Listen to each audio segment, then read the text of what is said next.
오늘 본문은 스가랴서 3장입니다. 1절에서 10절까지 우리 한 목소리로 읽겠습니다. 스가랴 3장 1절에서 10절입니다. 대제사장 여호수아는 여호와의 천사 앞에 섰고 사탄은 그의 오른쪽에 서서 그를 대적하는 것을 여호와께서 내게 보이시니라. 여호와께서 사탄에게 이르시되 사탄아, 여호와께서 너를 책망하노라. 예루살렘을 택한 여호와께서 너를 책망하노라. 이는 불에서 꺼낸 그슬린 나무가 아니냐 하실 때에 여호수아가 더러운 옷을 입고 천사 앞에 서 있는지라. 여호와께서 자기 앞에 선자들에게 명령하사 그 더러운 옷을 벗기라 하시고 또 여호수아에게 이르시되 내가 네 죄악을 제거하여 버렸으니 내게 아름다운 옷을 입히리라 하시기로 내가 말하되 정결한 관을 그의 머리에 씌우소서 하매 곧 정결한 관을 그 머리에 씌우며 옷을 입히고 여호와의 천사는 곁에 섰더라. 여호와의 천사가 여호수아에게 증언하여 이르되 만군의 여호와의 말씀에 내가 만일 내 도를 행하며 내 규례를 지키면 내가 내 집을 다스릴 것이요 내 뜰을 지킬 것이며 내가 또 너로 여기 섰는 자들 가운데에 왕래하게 하리라. 대제사장 여호수아야, 너와 내 앞에 앉은 내 동료들은 내 말을 들을 것이니라.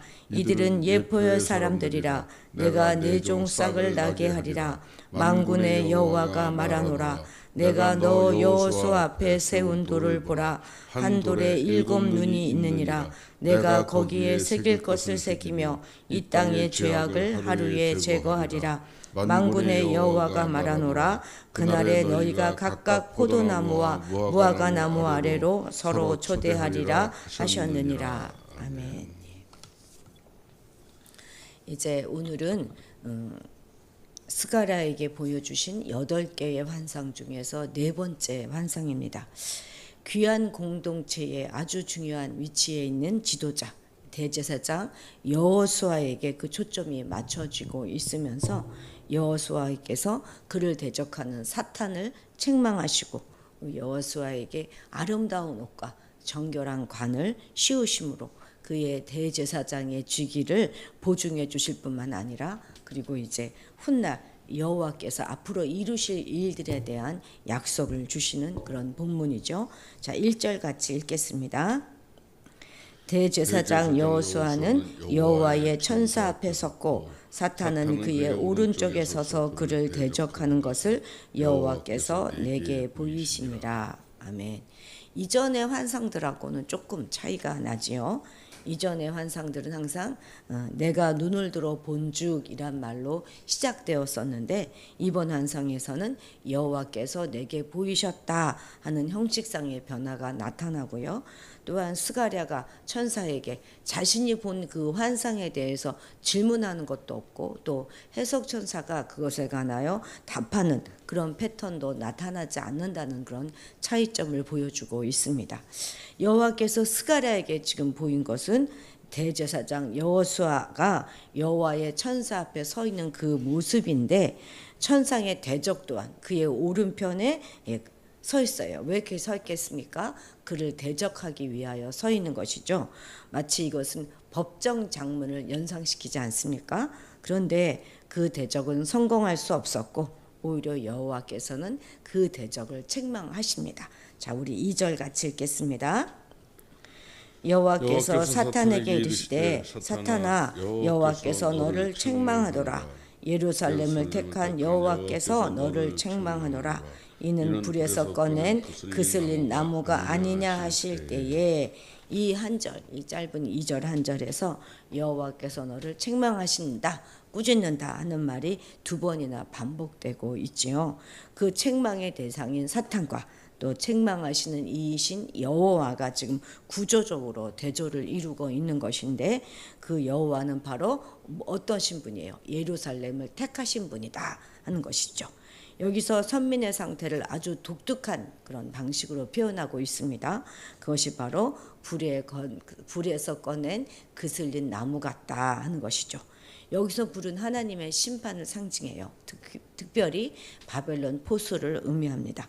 그러니까 여호와께서는 사탄에게 이들은 이미 심판을 통과했다 이렇게 말씀하고 계시는 것입니다. 이처럼 불에서 꺼낸 그슬린 나무, 즉 선민들의 비참한 상태는 새로운 생명을 도무지 얻을 수 없는 그런 죄인들을 상징하시는 것이라 할 수 있습니다. 죄인들의 영적인 상태는 완전히 죽어서 생명이 전혀 없는 그런 상태인 것이죠. 거의 시체와 같다 하는 말입니다. 이러한 죄인들은 스스로 생명을 얻을 길이 없습니다. 하나님께서 이처럼 이스라엘을 대표하는 여호수아를 가리켜서 불에서 꺼낸 그슬린 나무다 이렇게 말씀하신 것은 오늘 우리가 처한 이 현실이 얼마나 절망적인가 하는 것을 직시하도록 하게 해줌으로써 진정한 구원의 길이 어디에 있는가 하는 것을 가르쳐 주시기 위함입니다. 정말 우리가 진정 구원을 얻기 위해서는 지금 내 상태가 어떠한 것인지 그것을 정확하게 알아야 하지 않겠습니까? 자, 3, 4절 같이 읽겠습니다.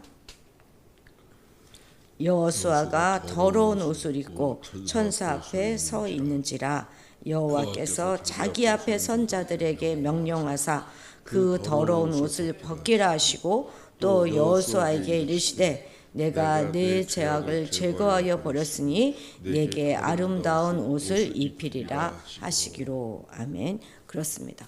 천상의 자리에서 사탄이 대제사장인 여호수아를 참소했어요. 그는 불에서 꺼낸 그슬린 나무 같고 더러운 옷을 입고 있었습니다. 사단이 탁 참소할 때 그렇지 않습니다 하면 얼마나 좋겠습니까?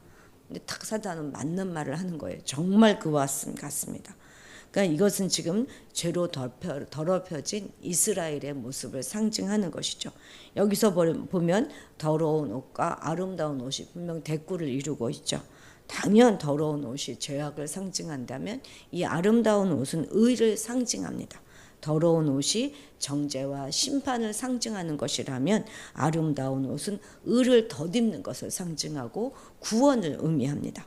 그러니까 여호와께서는 지금 여호수아의 더러운 옷을 벗기고 그에게 아름다운 옷을 입히셨다 하는 것은 그의 죄악을 사하시고 그를 의롭게 여기시는 그것을 의미하는 것이죠. 사탄의 참소는 늘 옳습니다. 없는 것을 가지고 참소하지 않아요. 솔직하게 지금 더러운 것을 보고 더럽다 이렇게 말하고 있는 것이죠. 그런데 그렇게 솔직하게 정죄하는 것, 그것이 바로 사탄의 어법이다 하는 것 우리가 꼭 기억해야 하겠습니다. 솔직한 말이 창이 되어서 상처를 찌르는 것이고 틀림없이 옳은 말, 틀림없는 사실이 칼이 되어서 목을 베게 되는 것입니다. 그런데 도리어 하나님은 이렇게 옳은 말을 한 사탄을 꾸짖으세요. 그러니까 하나님의 방법은 그것과는 전혀 다르다는 것입니다. 불에서 꺼낸 그슬린 나무를 바라보는 또 다른 방식이 있는데 그것은 바로 아주 그것을 딱하게 여기는 거예요. 긍휼한 마음으로 바라보는 것입니다. 그것은 둘째 아들을 품에 안으시는 아버지의 방식인 거예요. 더러운 옷을 벗기고 새 옷을, 아름다운 옷을 입혀주라 이렇게 말씀하십니다. 더럽다고 얼굴 찡그리지 않고 더럽다고 나무라지 않고 비웃지 않고 손을 내밀어서 더러운 것을 깨끗이 씻어주는 그런 깨끗함의 방식입니다. 물론 사탄에게 오름은 있을지 모르겠습니다만 하나님께는 사랑이 있는 것입니다. 오름이 언제나 최선이 아니라는 것, 그거 우리는 기억해야 하겠습니다. 옳은 사람이 되는데 반드시 필요한 것이 있는데 그것은 바로 인내하는 사랑인 것이죠. 사랑 없는 오름은요 영혼을 망가뜨릴 수도 있다는 것, 우리가 그것을 꼭 이 아침에 기억해야 하겠습니다. 5절 같이 읽겠습니다. 내가 말하되 정결한 관을 그의 머리에 씌우소서 하매 곧 정결한 관을 그 머리에 씌우며 옷을 입히고 여호와의 천사는 곁에 섰더라. 아멘. 여기서 여호수아는 대사나 행동이 전혀 없이 그냥 전적으로 여호와의 은총에 의존하는 그런 수동적인 존재로 묘사되고 있습니다. 대제사장이 더러운 상태였기 때문에 유다 공동체 전체가 하나님의 면전에서 위기에 처한 것과 다름이 없습니다. 그런데 하나님께서는 그 더러운 여호수아의 옷을 벗겨서 아름다운 옷을 입히셨을 뿐만 아니라 정결한 관도 씌우십니다. 여호와께서는 당신 앞에 서기에 합당하지 못한 여호수아의 죄를 다 지나가게 하셨을 뿐만 아니라 그가 대제사장의 그 직무를 계속할 수 있도록 영광스러운 예복마저도 입혀주셨어요. 이것은 아름다운 옷과 더불어 여호수아로 상징된 선민을 온전히 정결케 하시는 하나님의 역사를 상징하고 있는 것이죠. 그리고 이어서 여호수아의 천사는 곁에 섰더라 하는 표현이 나오지 않습니까? 그리고 더 이상 이제 사탄의 존재는 등장하지 않습니다.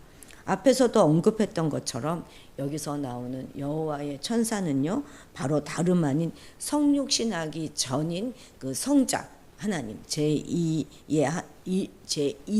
하나님이신 성자 예수님을 가르칩니다. 그러니까 여기서 곁에 섰더라 하는 이 해당하는 그 원문의 표현은 분사형이에요. 분사, 현재 분사형인데 이것은 무엇이냐면 계속 지속적인 상태로부터 과거로부터 그냥 잠시 그렇게 서 있는 것이 아니라 계속 그렇게 서 있는 상태를 나타내는 것입니다.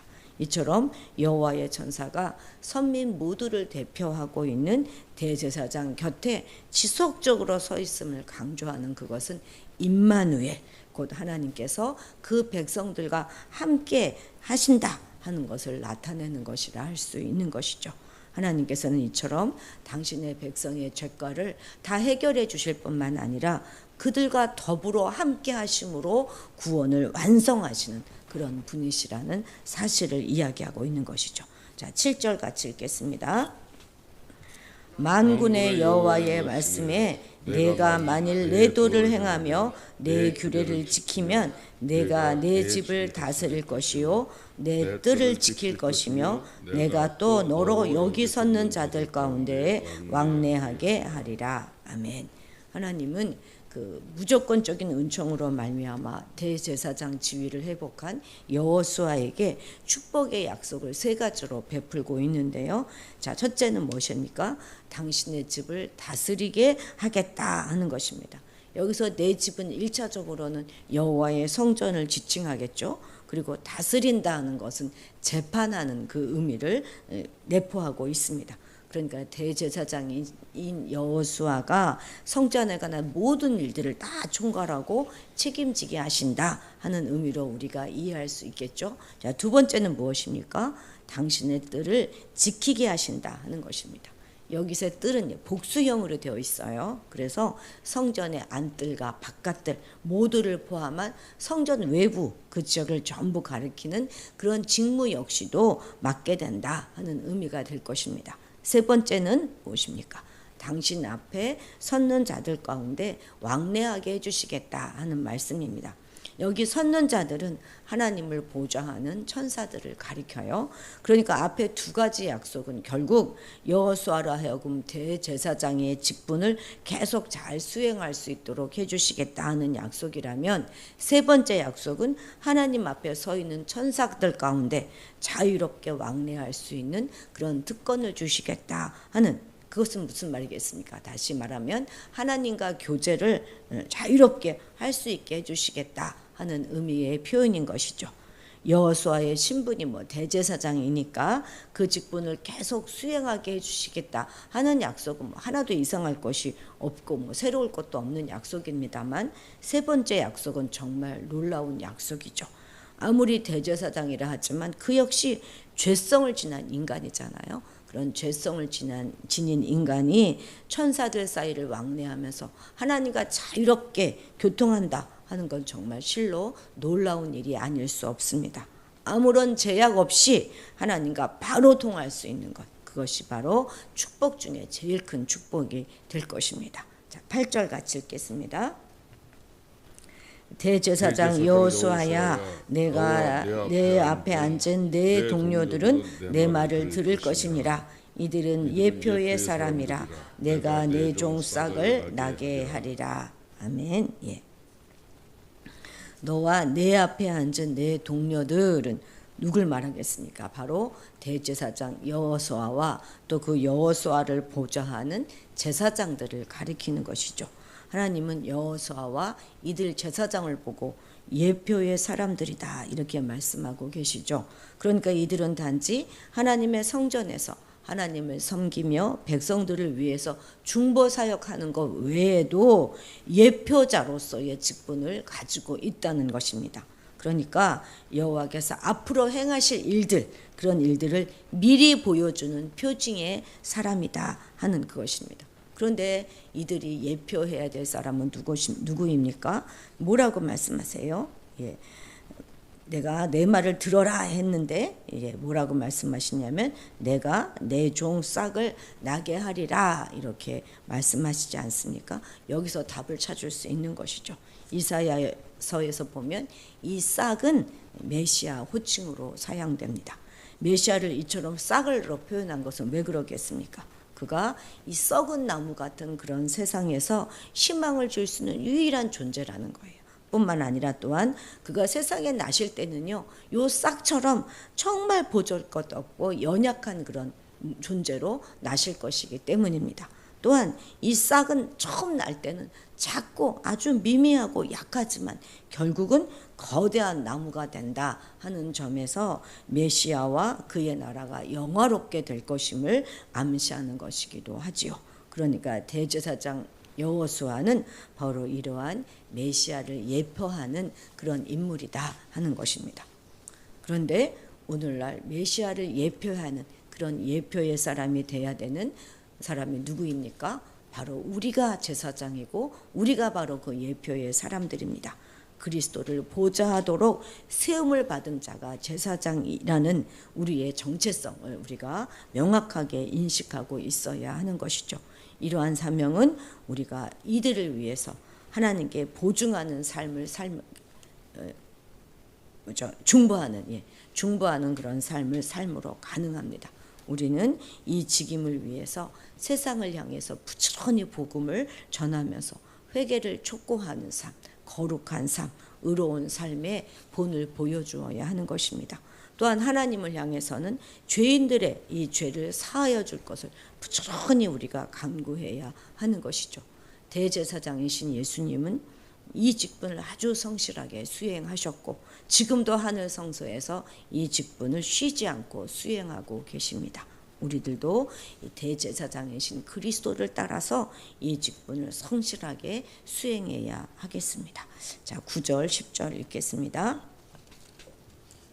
만군의 여호와가 말하노라 내가 너 여호수아 앞에 세운 돌을 보라 한 돌에 7 눈이 있느니라 내가 거기에 새길 것을 새기며 이 땅의 죄악을 하루에 제거하리라 만군의 여호와가 말하노라 그날에 너희가 각각 포도나무와 무화과 나무 아래로 서로 초대하리라 하셨느니라. 아멘. 여기서 하나의 돌에 7개의 눈들이 있다 이렇게 말했는데 이 스가랴서 자체에는 돌에 대한 언급이 없기 때문에 이것이 무엇을 상징하는지에 대해서는 불분명합니다. 그럼 그냥 거기서 스톱이에요. 더 우리가 막 자세히 파고 들어갈 필요가 없죠. 자, 거기에 새겨진 7 눈은 장차 지어질 성전에서 온 땅을 보시는 여호와의 눈을 연상시킵니다. 7 눈을 가지시니 우리가 계시록에서도 봤잖아요. 바로 그 하나님의 눈입니다.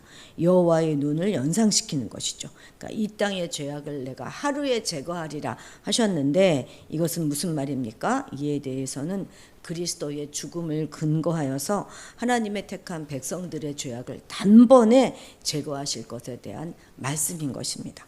여기서 하루는 특히 대속죄일을 염두에 둔 그 표현이기도 한 것이죠. 구약시대에 대제사장이 딱 1년에 단 한 차례 대속죄일, 그러니까 종교력으로 말하면 7월 10일이에요. 이때 속죄 제물의 피를 가지고 지성소 안에 들어가서 그걸 언약궤에 이렇게 뿌림으로써 선민들의 모든 죄를 다 속하는 그런 의식을 행하지 않았습니까? 바로 그렇게 함으로써 백성들의 모든 죄는 그 한날에 다 제거되었어요. 그러니까 이처럼 그 땅의 죄를 하루에 다 제거하시겠다 이렇게 약속해 주시는 것이죠. 나아가 여호와의 말씀은 그날에 도래하게 될 황금 시대를 묘사하고 있습니다. 여기서 포도나무와 무화과나무, 요 나무는 솔로몬 시대의 태평성대를 그리는 낙원 같은 그런 이미지를 전달해 주는 거예요. 그날에 모두가 그 열매의 풍성함을 누리게 됨으로써 저마다 이웃을 자신의 포도나무와 무화과나무 아래로 부를 것이다 하는 말씀인 것이죠. 성전이 서게 된다고 무조건 강한 나라가 되는 것 아닙니다. 이 이스라엘이 하나님의 도를 행하면서 하나님의 통치에 참여하게 되므로 강한 나라가 되는 것이죠.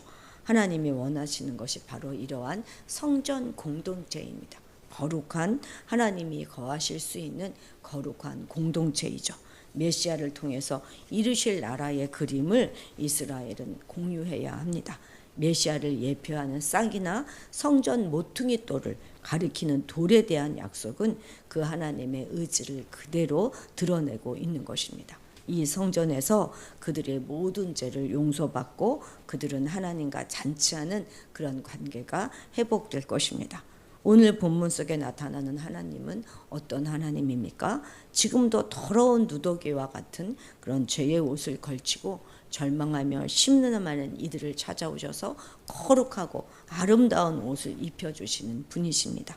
그분은 불에 그슬린 나뭇가지 같은 아무 소망도 기대할 수 없는 그런 상황에 처한 자를 보시고 그를 긍휼히 여기시고 구원하시는 그런 분이세요. 이 하나님을 소망하고 기대하며 믿고 의지하는 자는 결국 하나님으로 말미암아 죄 대신 화관을 쓸 것이고 슬픔 대신에 희락의 기름을 근심 대신에 찬송의 옷으로 입히시는 하나님을 찬양하게 될 것입니다. 오늘도 이러한 하나님을 찬양하시면서 하루를 사시기를 바랍니다. 기도하시겠습니다. 불에서 꺼낸 그슬린 나무같이 죽어 마땅한 우리에게 새 생명의 은혜를 주어서 다시 사람답게 살 수 있는 길을 열어주심을 감사드립니다. 사랑이 결여된 정직과 옳음만을 주장하는 것이 아니라 죄 가운데 살아가는 우리 자신과 우리의 이웃을 향한 딱한 시선으로 긍휼히 여김으로 바라보는 우리가 되게 도와주옵소서. 우리에게 맡겨주신 제사장으로서의 역할을 잘 감당하여 부지런히 복음을 전하며 거룩한 삶, 의로운 삶의 본을 보여주는 자들이 되게 도와주옵소서. 늘 하나님을 소망하며 기대하며 믿고 의지하는 삶을 살게 하셔서 하나님의 통치 가운데 강건하게 살며 거룩한 성전 공동체를 이루며 살아가게 도와주옵소서. 감사드리며 예수님의 이름으로 기도드렸습니다. 아멘. 아멘. 이제 한 주도 참 수고하시고